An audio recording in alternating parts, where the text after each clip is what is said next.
நம்மளோட உலகத்துக்காக இந்தியா கொடுத்த ஒரு அருமையான ஒரு கொடைங்க யோகா. வள வழி வழியா நிறையா நிபுணர்களில மூலமா நமக்கு யோகா வந்தாலும், அது ஒரு ப்ராப்பரான ஃபார்மில பதஞ்சலிங்கிற முனிவர் வந்து ஒரு 5000 வருஷத்துக்கு முன்னாலேயே வந்து நமக்கு இத குடுத்துருக்றாரு.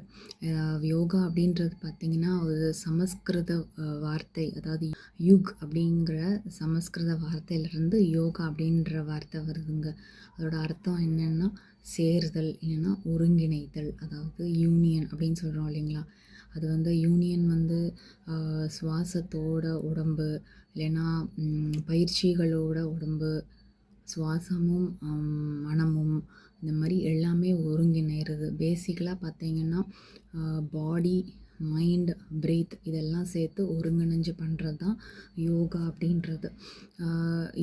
இப்போது மெடிக்கல் சயின்சஸில் வர்ற மருந்துகளை வச்சு நம்ம வந்து நிறையா இன்ஃபெக்ஷியஸ் டிசீசஸ், அதாவது ஜெர்ம்ஸ் அப்படின்னு சொல்கிறக்கூடிய கிருமிகள் மூலமாக உருவாகிற டிசீசஸ், நோய்களை வந்து நம்மளால் சரி பண்ண முடியும்.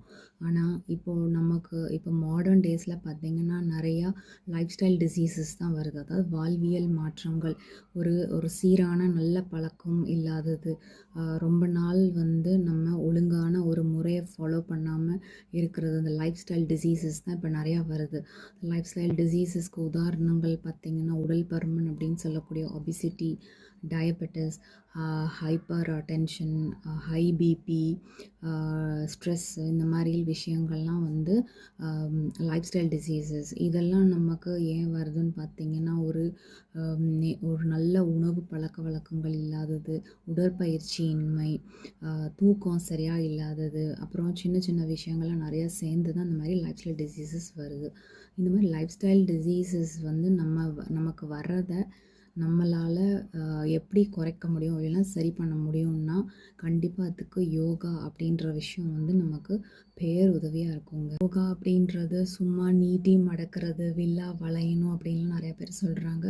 அது ஒரு வகையில் அது உண்மைதாங்க. அது வந்து அந்த மாதிரிலாம் நம்ம செய்கிறது மூலமாக நம்மளோட பிளட் ஃப்ளோ, அதாவது சர்க்குலேஷன், உடல் பூராவும் சரி நல்ல ரத்த ஓட்டம் வந்து சீராக இருக்கும். அதே மாதிரி நம்மளோட ப்ரீத்திங் சீராகும். இந்த மாதிரி பிளட் ஃப்ளோ வந்து நம்ம பாடிக்கும் பிரெயினுக்கும் போதுமான அளவு நமக்கு இந்த யோகா செய்கிறது மூலமாக ஆக்சிஜன் வந்து போகுங்க.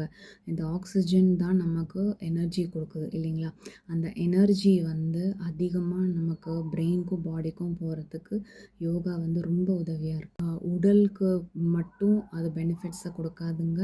பிரெயினுக்கும் பார்த்திங்கன்னா, நம்ம ஒரு மென்டல் கிளாரிட்டி, தெளிவாக யோசிக்கிறது, அதுக்கப்புறம் சகிப்புத்தன்மை, ஒரு காம் ஸ்டேபிள் மைண்டு, இந்த மாதிரி விஷயங்களுக்கும் யோகா நமக்கு உதவி பண்ணும்.